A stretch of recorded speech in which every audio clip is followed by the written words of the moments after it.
క్షమాపణ అడిగితే చాలనుకుంటున్నాడు ఆయన. మనం పశ్చాత్తాప పడితే చాలనుకుంటున్నారు ఆయన. వాస్తవంగా మనం ఎందుకు ఆయన బాధ పెడుతున్నామంటే ఆయన చెప్పింది చేయక, అంతేనా? చెప్పింది చేస్తే బాధ ఉంటుందా?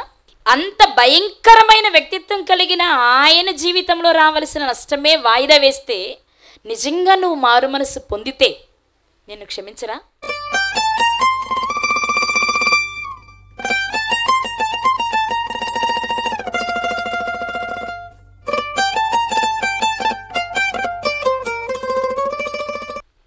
తండ్రి అయిన దేవునికి యేసుక్రీస్తు వారి ద్వారా కృతజ్ఞతాస్తుతులు చెల్లిస్తూ, అలసటగా ఉన్న, అననుకూలంగా ఉన్న ఆయన మాటలు వినడానికి పాపం చేతులెత్తి అరెస్ట్ అయిన మీ అందరికీ యేసుక్రీస్తు వారి నామంలో వందనాలు.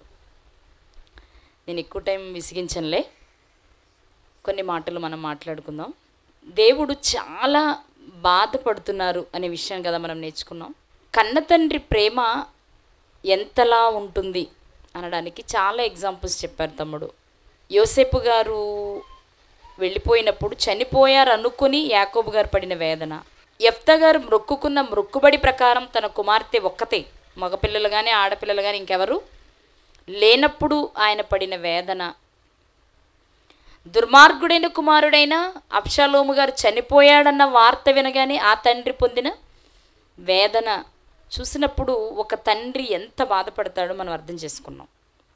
ఈ లోకంలో సాధారణమైన ఒక మనుషులు వాళ్ళే తమ పిల్లల విషయంలో, దుర్మార్గులైన పిల్లల విషయంలో అంత ప్రేమ చూపిస్తే మరి ప్రేమే తన రూపమైన దేవుని ప్రేమ ఎలాంటిది? తమ్ముడు చాలా ఎగ్జాంపుల్స్ చెప్పారు కదా. ఎక్కువ శాతం మన కంటికి కనిపించేదే నిజమని నమ్ముతాం మనం. మన కంటికి కనిపించకపోతే దాని జోలికి మనం పోము కదా. అవును కదా. ఇప్పుడు పిల్లవాడు ఉంటాడు, పాలు తాగే వయసు, తండ్రి ఎవరికి తెలుసు? నాన్నదిగో నాన్న దగ్గరికి వెళ్ళు, అదిగో నాన్న వచ్చాడు చూడు, నాన్నకి మంచినీళ్ళు ఇవ్వు, నాన్న చేతిలో సంచి తీసుకో అంటుంది అమ్మ. అన్నప్పుడు వాడికి తెలుస్తుంది ఏమని, ఓహో ఈయన మా నాన్న అని. కానీ ఆ నాన్న దగ్గరికి వెళ్ళడానికి కూడా అమ్మని అడిగి వెళ్తాడు. అవునా? ఏదైనా సౌండ్ వచ్చిందంటే నాన్న దగ్గరికి పరిగెడతాడు, అమ్మ దగ్గరికి పరిగెడతాడా? ఆ కొంగు పట్టుకొనే తిరుగుతాడు ఒక ఏజ్ వచ్చే వరకు. ఎందుకు? తనకి ప్రత్యక్షంగా కనిపించేది ఆమె తల్లి కదా. తల్లి కూడా చాలా స్పీడ్గా రియాక్ట్ అవుతుంది. బహుశా అది పేగుబంధమేమో, 9 నెలలు గర్భంలో ఉన్నప్పుడు అన్నీ చూస్తుంది కాబట్టి ఆ ఎఫెక్షన్ ఆమెకు కూడా ఉంటుందేమో. కావును కదా. బయట కూర్చొని ఏదో పని చేసుకుంటూ ఉంటాం, సడన్గా వర్షం వచ్చి పెద్ద పిడుగు పడిన శబ్దం రాగానే అమ్మ ఏం చేస్తుంది? చేసే పని అలా పాడేసి పరిగెడుతుంది గదిలోకి పిల్లోడి దగ్గరికి. ఉలిక్కి పడ్డాడేమో, భయపడ్డాడేమో, ఏడుస్తున్నాడేమో, వెంటనే వెళ్ళి హత్తుకుంటుంది. ఆ స్పర్శకే వీడేం జరుగుతున్నా సైలెంట్ అయిపోతాడు. నిజంగానే బయట ప్రళయం రావచ్చు, కొట్టుకుపోతుండొచ్చు, ఆ కొట్టుకుపోయే దాంట్లో వాడు ఉండొచ్చు, వాడు అమ్మ ఉండొచ్చు, కానీ వాడి తృప్తి ఏంటంటే నేను మా అమ్మోళ్ళలో ఉన్నాను అంతే ఆలోచిస్తాడు. ఈ మధ్యలోనే ఒక చిన్న కార్టూన్ చూశాను నేను. తల్లి తన పసిబిడ్డకు పాలిస్తుంది. ఇలా పాలిస్తున్నప్పుడు తల్లి ప్రేమ కనిపిస్తుంది కదా, అక్కున చేర్చుకుని ఆ పాలిచ్చే విధానం చూసినప్పుడు అవును అందరు లైక్ చేశారు దానికి. పక్కన ఇంకో పిక్చర్ కనిపించింది. ఆ పాలిస్తున్న తల్లిని గంపలో పెట్టుకొని కింద నాన్న మోస్తున్నాడు. ఫస్ట్ నాన్న కనిపించలేదు, గంప కనిపించలా, తల్లి పాలిచ్చేదే కనిపించింది. అంటే పాలిచ్చి పెంచుతుందంటే మమతను పంచుతుందనే కదా. అదే చూస్తాం, అబ్బా అమ్మ ప్రేమ చాలా గొప్పది అనుకున్నాం. తీరా రెండో పిక్చర్లో కనిపించింది ఏమని, అమ్మ పాలిస్తుంది కానీ పాలిస్తున్న అమ్మని బుట్టలో పెట్టి కింద నాన్న ఎత్తి మీద మోస్తున్నాడు. అది లేటుగా కనిపిస్తుంది కదా. అవునా? అది లేటుగా కనిపిస్తుంది. ఈరోజు తమ్ముడు చెప్తున్నసేపు అది గుర్తొచ్చింది నాకు. ఈరోజు సమాజం కూడా అలాగే ఉంది కదండి. ఇప్పుడు చాలామందికి మనం మాట్లాడుతున్నప్పుడు యేసుక్రీస్తు దేవుని కుమారుడండి, దేవుడు కాదు అంటే, నా కోసం ప్రాణం పెట్టడానికి వచ్చి నా కళ్ళ ముందు చనిపోయి భూమి మీద నడయాడింది యేసుక్రీస్తు, ఆయన దేవుడు కాదంటే వీడు? ఆయన పంపిన నాకు కనపడ్డాడా ఏంటి? ఆయన ఏమన్నా నా కోసం వచ్చాడా ఏంటి? నా కోసం వచ్చినోడు నాకు దేవుడు. నేను విన్నా చాలామంది నోట మాట, నాతో డైరెక్ట్గా నాతో మాట్లాడిన మాటలు అవి. నా కోసం వచ్చి గాయాలు పొంది రక్తాన్ని చిందించి ప్రాణం పెట్టినోడు నాకు దేవుడు, కానీ ఆయన పంపిన ఆయన సంగతి ఆయన పంపిన ఆయన గురించి నాకెందుకు? ఆయన నాకు కనిపించాడా? పోనీ ఆయన ఏమైనా చేశాడా నా కోసం అంటున్నావు. కానీ అలా గుర్తిస్తేనే కదా గొప్పతనం అండి. అవును, 9 నెలలు నిన్ను కడుపులో మోసి మీ అమ్మే పెంచింది. అమ్మ తిన్న ఆహారమే తన పేగు ద్వారా నీకు వచ్చింది అనుకుందాం. అన్నీ అమ్మే చేసింది. కానీ అసలు నువ్వంటూ అమ్మ కడుపులోకి వెళ్ళాలంటే నానుండాలిగా. నానంటూ లేకపోతే అసలు నువ్వు అమ్మ కడుపులోకి వస్తావా? కదా. ఆ చిన్న లాజిక్ మిస్ అవుతాం. నన్ను మోసింది మా అమ్మే 9 నెలలు. జాగ్రత్తగా నేను ఉన్నానంటే కడుపులో మా అమ్మే నా కోసం ఎన్నో తినడం మానింది, ఎన్నో త్యాగాలు చేసింది. అవును కదా. ప్రెగ్నెంట్తో ఉన్నప్పుడు కొంతమందికి కొన్ని వాసనలు పడవు, కొన్ని ఆహార పదార్థాలు పడవు, ఎన్నో ఇబ్బందులు ఎదుర్కొంటుంది, తన శ్వాస పీల్చుకోవడం కష్టమవుతూ ఉంటుంది. కాదనట్లా. కానీ ఇవన్నీ చెయ్యాలి అంటే అసలు నువ్వు కడుపులోకి వస్తేనే కదా ఇవన్నీ ఆమె చేసేది. మర్చిపోతున్నాం అది. అందుకేనేమో బహుశా ఆ తండ్రి ప్రేమ అర్థం అవడం కోసమేనేమో ఈ తండ్రి ప్రేమను లోకంలో పెట్టి అది ఎలా మరుగునుంటుందో అర్థం చేయించడానికి పెట్టుంటారేమో దేవుడు. కానీ మరి ఆ తండ్రికి మనుషులు మిగులుస్తున్నదేంటి? అసలు గుర్తించకపోవడం ఒకటైతే, గుర్తించి బాధించడం రెండోది. ఆయన వచ్చాడా నా కోసం అంటున్నావంటే బాధ. అరే నేను పంపితే కదరా క్రీస్తు వచ్చింది. ఆయన పంపకపోతే వస్తారా? ఆయన వస్తారా? లేదా, రైట్ లేదా ఆయనకి ఏది చేయడానికి? యేసుక్రీస్తు వారికి అధికారం, తండ్రిని కాదని చేసే అధికారం లేదు. తండ్రి ఇస్తేనే అధికారం అన్నిటి మీద వచ్చింది ఆయనకి, అంతే కదా. కాబట్టి ఆ చిన్న విషయాన్ని మనం ఎక్కడో మిస్ అవుతున్నాం. మిస్ అయ్యి మనం చేస్తున్నది ఏంటి అంటే ఎప్పుడు బాధనే మిగులుస్తున్నాం. నాకు ఒక పాట చాలా ఇష్టం, ఇంత పాడదాం అనుకున్నాను కానీ ముందు ఈ పాటని డౌన్లోడ్ చేయించుకున్నాను. ఇది పాడా.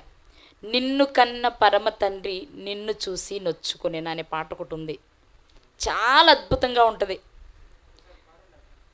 మ్యాక్సిమం పాట పాడాల్సి వస్తే ఆ పాట నేను ఎక్కువ ప్రిఫర్ తీసుకుంటాను నేను. మరి మొత్తం పాడాలిగా.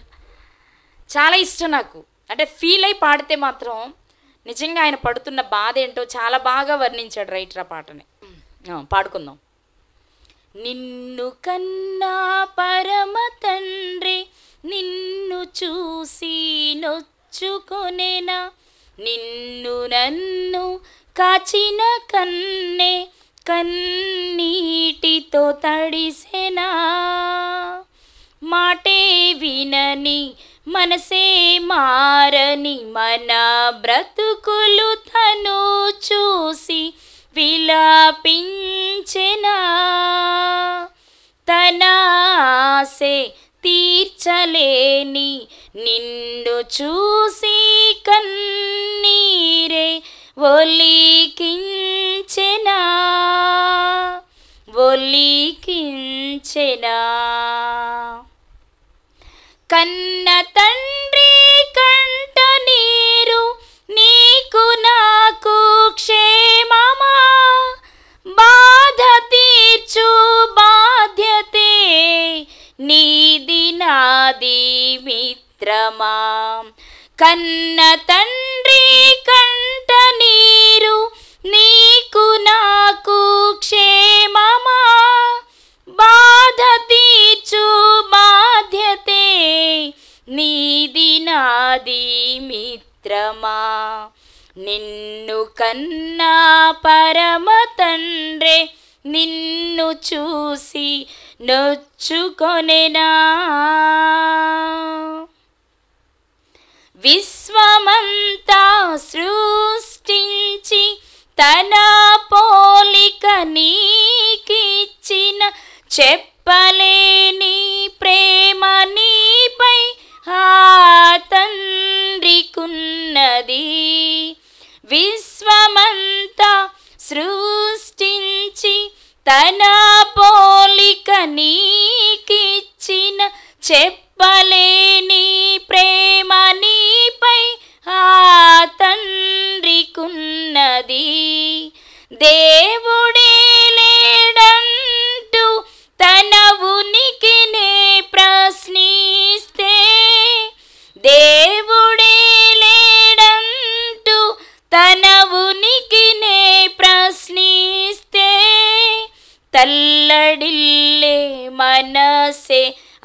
తండ్రిదా, ఆ తండ్రిదా.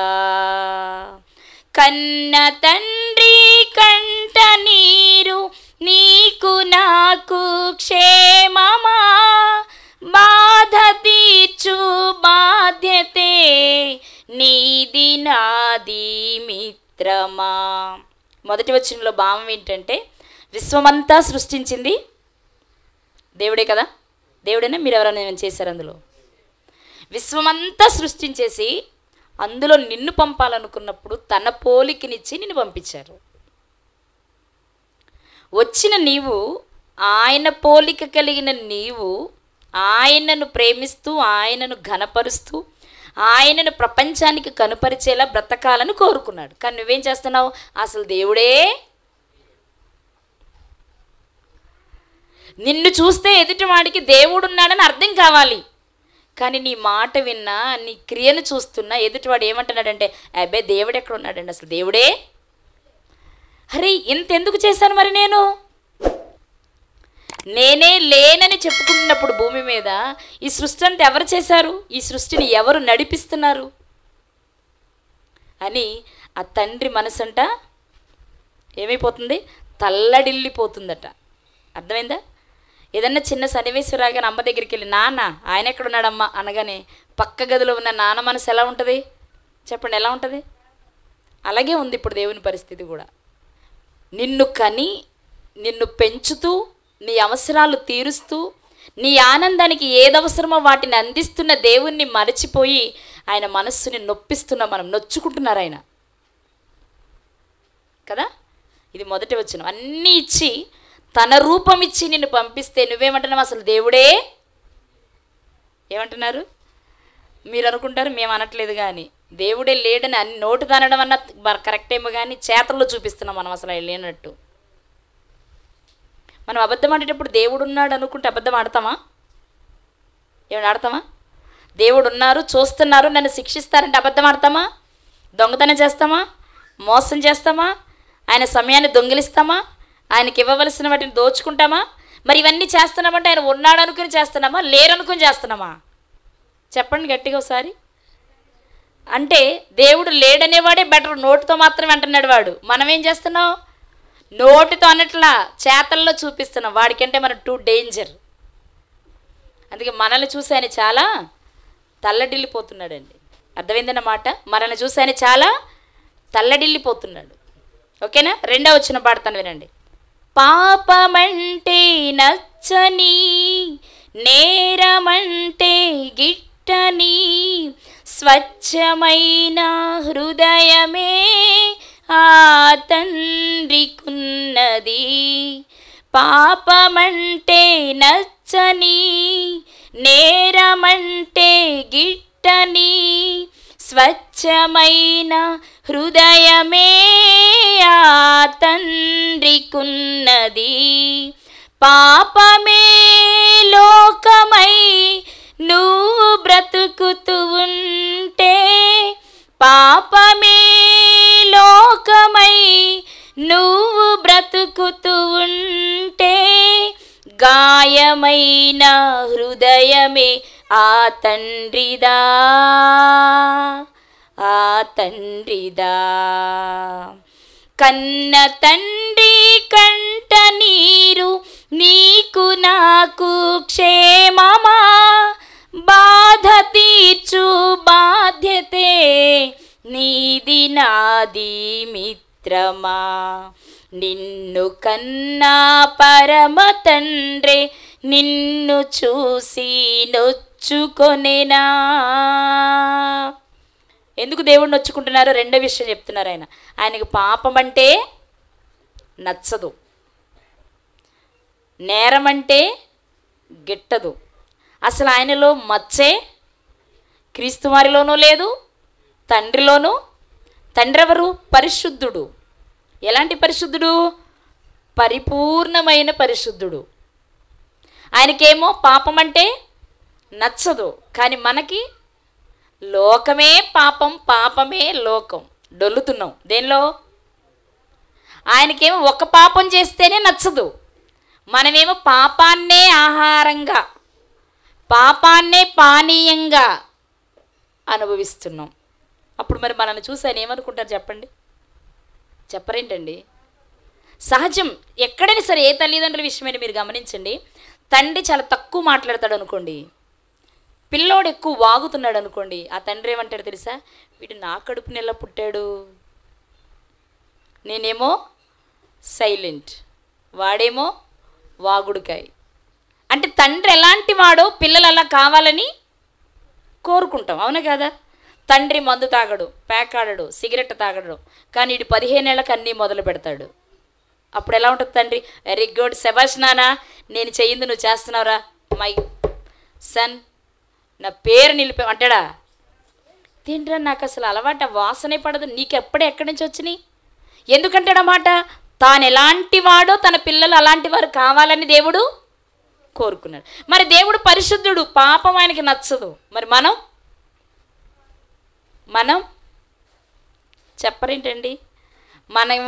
మనము కుదిరితే పాపాన్నే తింటాం, పాపాన్నే త్రాగుతాం, పాపాన్నే ధరిస్తాం, పాపంతోనే రోజంతా గడిపేస్తాం. అప్పుడు మనకి ఆయనకి ఎలా పడుతుంది? అప్పుడు ఆయన మనల్ని చూసి ఏం చేస్తున్నాడు? నొచ్చుకుంటున్నాడండి, బాధపడుతున్నాడు. మనల్ని చూసి ఏం చేస్తున్నారు? ఆయన బాధపడుతున్నాడు. నేను ముగిస్తాను, వైపు రండి. పాట పాడుతూ విషయం చెప్పేద్దాం అనుకుంటున్నా, పాడమన్నారు కాబట్టి వచ్చింది. కానీ మరి ఆయన బాధ తీరాలంటే మనం ఏం చేయాలి? ఇది పాయింట్. ఇప్పుడు మనకు అనిపిస్తుంది, నిజంగా దేవుడు అంత పరిశుద్ధుడు, అంత గొప్పవాడు కదా, మరి నేనేమి ఇప్పటికే చాలా పాపాలు చేసేసాను కదా, ఇప్పుడు నేను ఏం చేయాలి అనిపిస్తే, ఇప్పుడు నేను వెళ్ళలేనులే, ఇంత పాపిని కదా, ఆయన దగ్గరికి వెళ్తే నా మొహం చూస్తే ఆయనకి నచ్చదులే అనుకుంటున్నావా? ఏం అక్కర్లా. ఏ క్షణములో నీకు మారు మనసు కలిగిన వెంటనే తిరిగి రమ్మనే కోరుకుంటున్నాడు ఆయన. ఇంత తమ్ముడు చెప్పారు కదా ఆహాబు గురించి.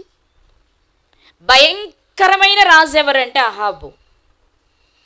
కానీ చివరిలో పశ్చాత్తాపపడితే దేవుడు ఆయన టైంలో ఇస్తానన్న శాపం ఆపి ఆయన కుమారుని టైంలో ఇచ్చాడు.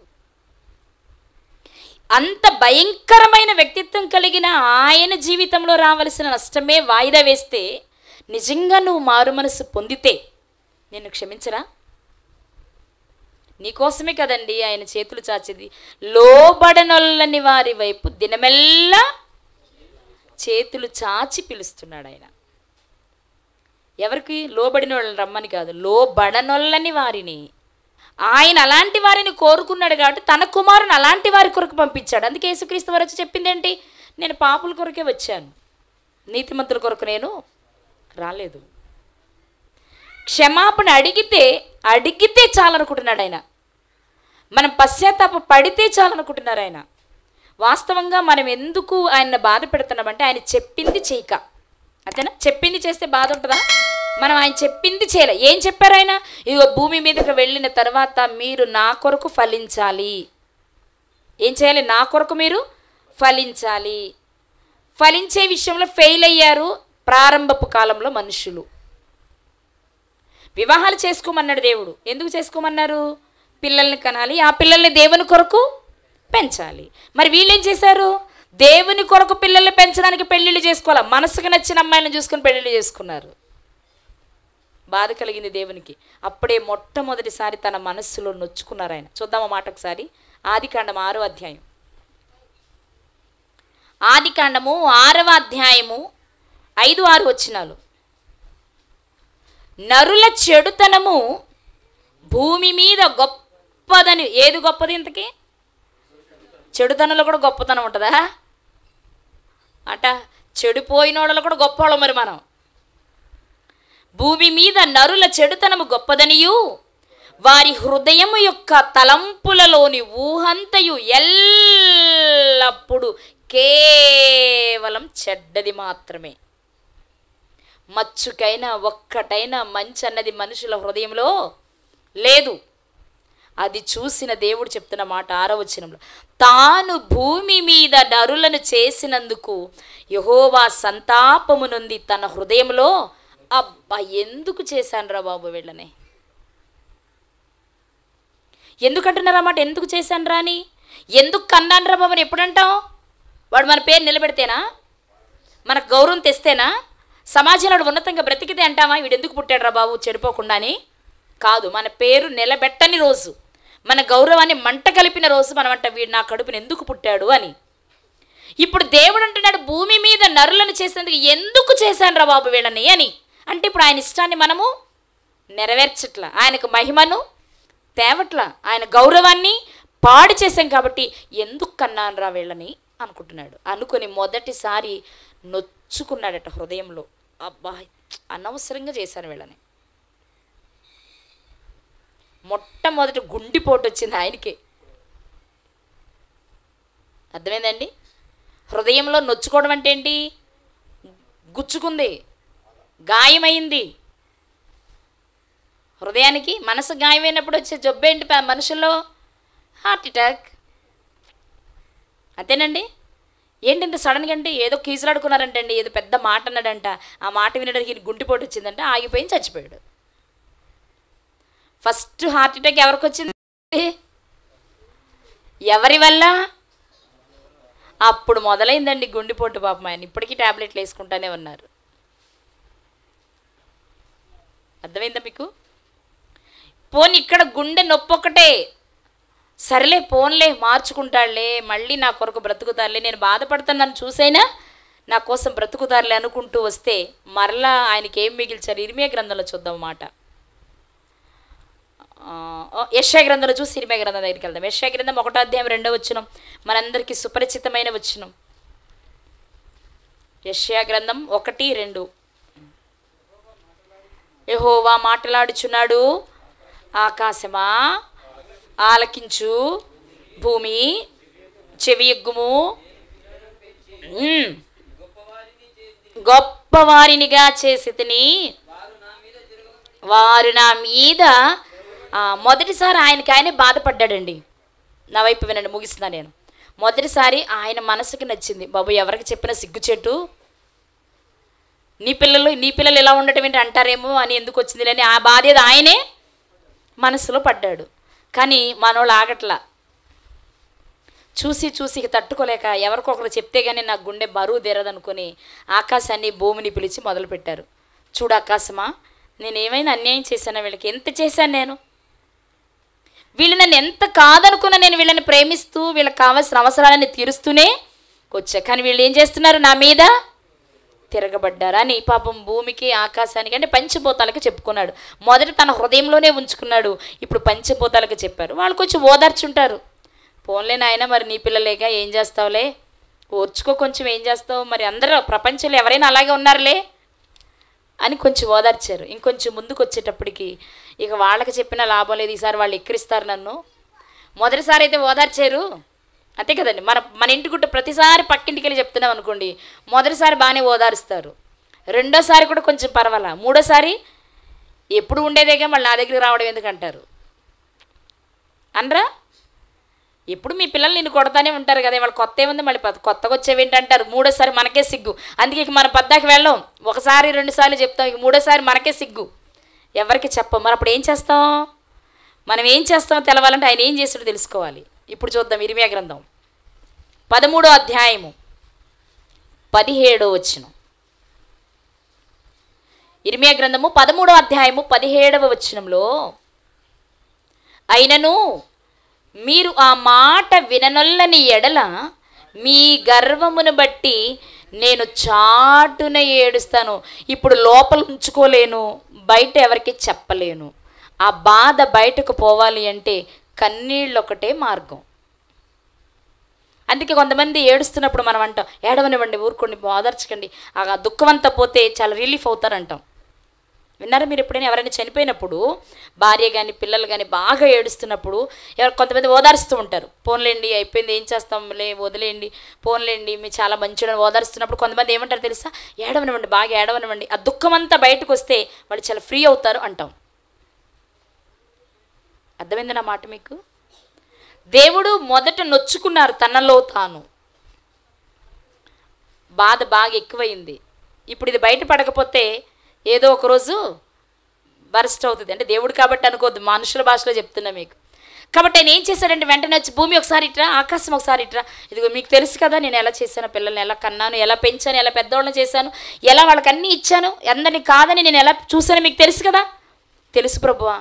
చూసావా మరి వాళ్ళు ఎలా చేశారో. ఇంకా మా పొల్లమ్మ ఒకసారి ఇట్రా, మా అబ్బాయి కోసం ఎన్ని అప్పులు చేశానో నీకు తెలుసు కదా, వాడు ఇంత చదివించి ప్రయోజకుని చేశాను కదా, ఇవాళ పెళ్లి చేసుకుని నన్ను చూడకుండా బయటకు పోయాడు. అయిపోయింది. మళ్ళీ అదే బాధ మూడోసారి వచ్చింది. ఇప్పుడు ఎంకమ్మని పొల్లమ్మని పిలవడానికి లేదు. ఇక ఏం చేయాలి మరి? లోపలే ఉంటే గుండె పగిలిపోద్దేమో, బయట 10 మందికి చెప్తే పరువు పోద్దేమో, పదే పదే చెప్తే ఏం చేయాలో తెలియదు. భారం తీరాలి, పరువు పోకూడదంటే మిగిలింది ఒక్కటే, కన్నీళ్ళు. అదే చాటును చేసే పని. చాలామంది బయటకు చెప్పలేక గుండెలో దాచుకోక రాత్రి ఎప్పుడవుతుందా అని చూస్తారు. వాళ్ళ మంచమే వాళ్ళకు ఆదరణనిస్తుంది. ఎందుకో తెలుసా? దుప్పటి ముసుగేసుకుని ఏడిస్తే ఎవ్వడికి తెలియదు, దేవునికి తప్ప. చాలామంది గుండె వేదన తీరే స్థలం అంటూ ఏదైనా ఉంది అంటే రాత్రి వేళ వాళ్ళు పడుకున్న పడకే. ఆ రాత్రి అన్నీ ఆలోచించుకొని గుర్తు తెచ్చుకొని ఏడ్చి ఏడ్చి ఏడ్చి ఆ కన్నీటితో ఆ బాధ అంతా తీరిన తర్వాత అప్పుడు ఎప్పుడో తెల్లవారుతుంది అనగా నిద్రపోతారు. ఇప్పుడు దేవుని పరిస్థితి కూడా అదే. ఎవరికి చెప్పలేను, బయటకు చెప్పి నా పిల్లలే ఇలా చేశారు అంటే నా పరువు పోతుంది అనుకొని ఇప్పుడు ఆయన చాటు నేడుస్తున్నాడట. అది చూసి ఆ కన్నీరు తుడవడానికి వచ్చింది ప్రభు అయిన యేసుక్రీస్తు వారు. మరి ఆయన వచ్చి కన్నీరు తుడిచారు కదా, తుడిచారా? కొంత బాధను తీర్చారు కదా, తీర్చారా లేదా? తీర్చారు కదా. మరి ఆ క్రీస్తుని ధరించిన నీకు లేదా బాధ్యత? మళ్ళా నువ్వు వచ్చి అదే ఏడిపిస్తే ఎలా?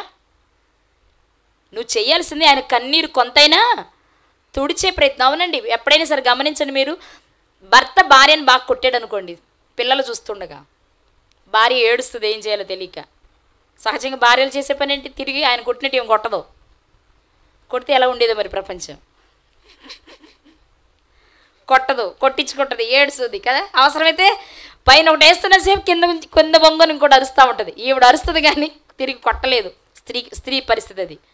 పురుషుడు అరవడు, వాయే. వాళ్ళు కొట్టే పని, వీళ్ళు తిట్టే పని. అందుకే వచ్చి కొట్టుడు తిట్టుడు రెండు.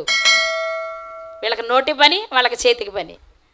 ఇప్పుడు ఏ మాట్లాడినా కొడుతున్నాడు అనుకోండి, ఏం చేయాలి అర్థం కాక తల్లి ఏం చేస్తుంది? ఏడుస్తూ ఉంటుంది. అప్పుడు చిన్న పిల్లలు వచ్చి కొట్టిన నాన్న ఏం చేయలేరు కానీ ఏడుస్తున్నమ్మని ఓదారుస్తారు. ఎందుకని వాళ్ళకి ఏం కనిపిస్తాయి? ఇప్పుడు ఊరికేం కొట్టాడు పురుషుడు కూడా, ఆవిడ ఏదో కెలికి 4 తిడితేనేగా కొడతాడు. ఆ తిట్టింది వీడికి కనపడదు, బొడ్డోడికి ఏడ్చేది కనపడద్ది. అమ్మ మా అమ్మ ఏడుస్తుంది అనుకుని గబగబా వస్తాడు. వచ్చి అమ్మ ఊరికమ్మా అన్నీ ఇట్లంటే చాలు, దెబ్బలు భర్త కొట్టిన దెబ్బలన్నీ మర్చిపోద్ది. అవునా కదా? వాస్తవం చెప్పండి. వాడి కోసమే ఏడవదికి ఎంత దుఃఖం వచ్చినా 1 నిమిషం వాడిని పట్టుకొని, నా బాబే నా కన్నే మీకోసమే బ్రతుకుతున్నాను రా, మిమ్మల్ని చూసుకునే బ్రతుకుతున్నాను రా అని ఏదో చెప్పుద్ది. ఆ 10 నిమిషాలకి అందులో నుంచి బయటకు వచ్చేస్తుంది. ఇక మళ్ళీ ఏడ్చే ప్రయత్నం ఎందుకు? వాడొచ్చి చిన్ని చేతులతో ఇలా అనగానే ఆ బాధ అంతా మర్చిపోద్ది. అదే యేసుక్రీస్తు వారు చేసింది కూడా. నేనున్నాను నాన్న, నువ్వేది చెప్పినా చేస్తా, నీ బాధ తీరుస్తా, నిన్ను సంతోషపెడతా, ఏం చేయాలో చెప్పు. ఒక్క పాపి మారాలి నాన్న, ఒక్కొక్క పాపిగా మారితే చాలు నాకు అంటే. మరి వాళ్ళు మారాలంటే ఏం చేయాలి? పవిత్ర రక్తం కావాలి. అయితే నాది ఇస్తా, అయితే వెళ్ళు. వచ్చి ఆ రక్తాన్ని చిందించి ఆయన కంట కన్నీరు తుడిచారు ఆయన.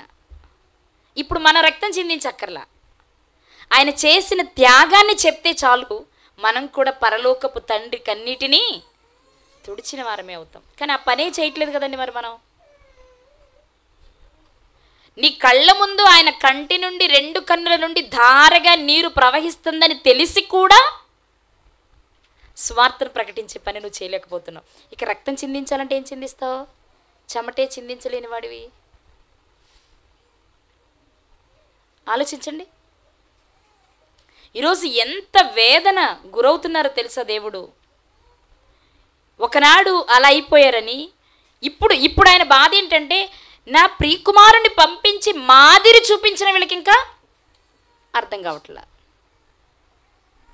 ఆయన పేరే పెట్టుకుంటారు, ఆయన శిష్యులమనే చెప్పుకుంటారు. కానీ ఆయన బ్రతికినట్టు మాటలో కానీ చేతలో కానీ 1% కూడా బ్రతికే ప్రయత్నం మనుషులెవరూ చేయట్లేదు. అందుకే ఆయన చెప్పిన మాటే ఈ పాటలో 3వ చరణాన్ని పాడి నేను ముగిస్తా. ఓకేనా? ఒక్క పాపి మారితే తండ్రి చెంత చేరితే సంతసించే హృదయమే ఆ తండ్రికున్నది. సంతసం అంటే ఆనందం.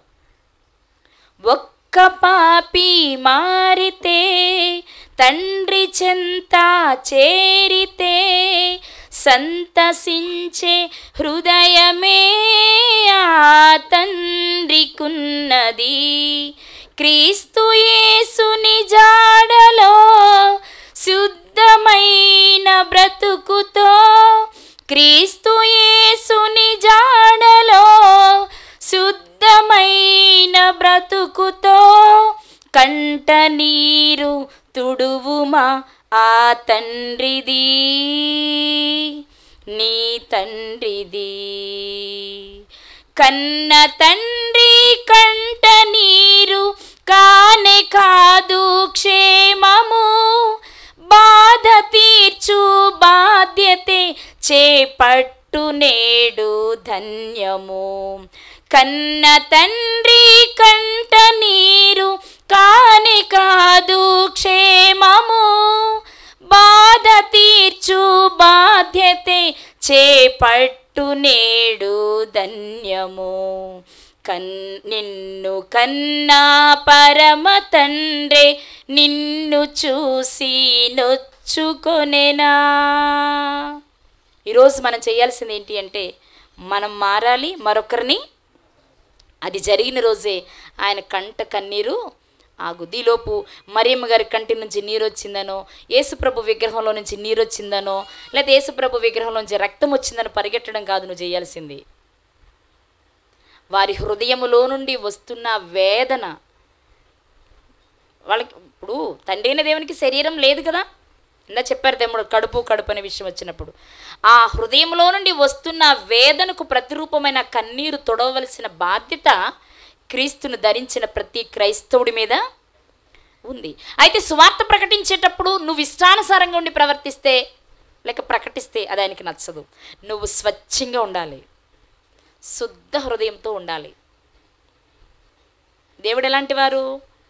పరిశుద్ధుడు. యేసుక్రీస్తు వారు ఎలాంటి వారు? పరిశుద్ధుడు. పరిశుద్ధాత్మ ఎలాంటి వారు? పరిశుద్ధుడు. మరి నువ్వెలా ఉండాలి?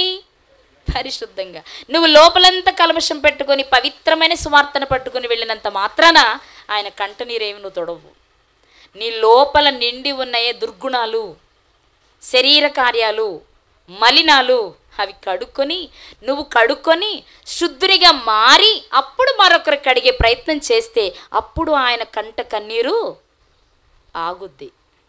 అందుకే చెప్పారు కదా, మనకు తెలుసు లూకాసు వార్తలో, మారు మనసు అక్కరలేని 99 మంది నీతిమంతుల వలన కలుగు సంతోషము కంటే మారు మనసు వద్దు. మనకి లోపలదే ఉంచుకుంటాం. మాట్లాడడం బాగా అనర్గళంగా వచ్చు కాబట్టి బైబిల్ పట్టుకుని వెళ్ళి చెప్తాం.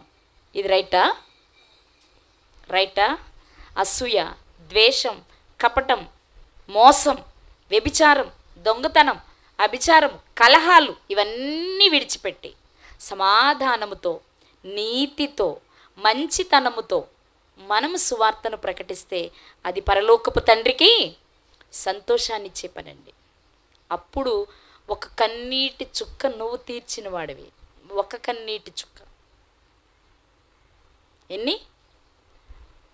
నువ్వు ఒక పాపిని మారిస్తే ఒక కన్నీటి చుక్క నువ్వు తుడిచిన వాడివి. ఎంతమందిని మారిస్తే అన్ని కన్నీటి చుక్కలు తొడవచ్చు. అది నీ చేతుల్లోనే ఉంది. మరి కన్నీటిని తుడుస్తావా? నమ్మాను దేవుణ్ణి అని చెప్తూ, క్రీస్తుని అంగీకరించానని చెప్తూ నువ్వు వాళ్ళకి కన్నీరు మిగులుస్తావా? ఏం చేస్తావు? కన్నీరు తుడుస్తారా, కన్నీరు రప్పిస్తారా? నిర్ణయం మీకే వదిలేస్తున్నా. ప్రార్థన చేసుకుందాం. పరిశుద్ధుడైన మా కన్న తండ్రి, ఉన్నతమైన మీ నామమునకు యేసుక్రీస్తు ప్రభు వారి ద్వారా కృతజ్ఞతాస్తుతులు చెల్లిస్తున్నాము నాయన. నిజమే నాయన, ఎంతో ఇష్టపడి మమ్మల్ని మీరు చేసుకున్నారు. మొదటి మనిషి అయిన ఆదామును కలుగు చేసినప్పుడు మీ ఆనందానికి అవధులు లేవు. ఆ మనిషిని భూమి మీదకి పంపడానికి ముందు మనుషులకు అవసరమైన భూమిని కలుగు చేస్తున్నప్పుడు, భూమికి పునాదులు వేస్తున్నప్పుడు, దేవదూతలు పాడి నాట్యమాడుతున్నప్పుడు మీరు ఆనందించిన ఆనందం ఈరోజు కనుమరుగైపోయింది తండ్రి. ఆనందం ఆవిరై మీ కంట కన్నీరు కారుతూ ఉంటే చూస్తూ కూడా లోకంలో పడి శరీరాశ, నేత్రాశ, జీవపుడంబాలకు లొంగిపోతూ మిమ్మల్ని పట్టించుకోని స్థితిలో బ్రతుకుతున్న మమ్మలను చూస్తూ కూడా మీరు ప్రేమిస్తూ మరలా మాకు మీరు అవకాశాన్ని ఇస్తూనే ఉన్నారు తండ్రి. మీరు ఇచ్చిన అవకాశాన్ని ఎంతవరకు వాడుకుంటున్నామో ఎవరికి వారమే పరీక్ష చేసుకోవడానికి మీరు ఇచ్చిన అవకాశానికి కృతజ్ఞతలు తండ్రి. ఈ క్షణమే మమ్మల్ని మేము పరిశీలించుకుని మేము పరిశుద్ధులుగా మారి అనేక మందిని పరిశుద్ధులుగా మారుస్తూ మీ కంట కన్నీరు తుడిచే అవకాశం మాకు అందరికీ దయచేయమని మరొక్కసారి మీ సన్నిధిలో ప్రార్థిస్తూ ఉన్నాను తండ్రి. ఈ దినపు కార్యక్రమాలన్నిటిలో మీరు తోడుగా ఉన్నారు. మీ హృదయ వేదన మా ముందు పెట్టారు తండ్రి. మీ వేదనను అర్థం చేసుకొని మిమ్మల్ని సంతోషపెట్టే నాయన, మీ ప్రభు అయిన యేసుక్రీస్తు వారు ఎలా మిమ్మల్ని సంతోషపెట్టారో మేము అలా సంతోషపెట్టి మీ ప్రియ పిల్లలుగా మేము పేరు పొందడానికి సహాయాన్ని దయచేయమని వేడుకుంటూ ఉన్నాం. ఇక్కడ సంఘాన్ని మీరు జ్ఞాపకం చేసుకోండి, నడిపిస్తున్న వారిని మీరు జ్ఞాపకం చేసుకోండి తండ్రి. అందరూ ప్రేమ, ఐక్యత, సమాధానం కలిగి ఒకరినొకరు తగ్గించుకుంటూ ఎదుటివారు తమ కంటే గొప్పవారని యోగ్యులని ఎంచుకుంటూ బ్రతికే కృపను దయచేయమని వేడుకుంటూ ఉన్నాం తండ్రి. మీ చిత్తమైతే మా అందరికీ మంచి ఆరోగ్యమును, ఆయుష్ను దయచేయండి తండ్రి. మీ సంకల్పంలో ఆయుష్ ఉంటే కలుసుకోవడానికి కృపనివ్వండి. లేని ఎడల మంచి మరణమును మాకు దయచేయమని కోరుకుంటూ, మరణించే క్షణము నీతిమంతుల మరణము వంటి మరణాన్ని పొందుకునే కృప మా అందరికీ అనుగ్రహించమని కోరుకుంటూ, మా మనవి విన్నందుకే కృతజ్ఞతాస్తుతులు చెల్లిస్తూ యేసుక్రీస్తు ప్రభువారి శ్రేష్టమైన నామంలో ఈ ప్రార్థన అడిగి పొందుకుని ఉన్నాము మా కన్న తండ్రి. ఆమెన్.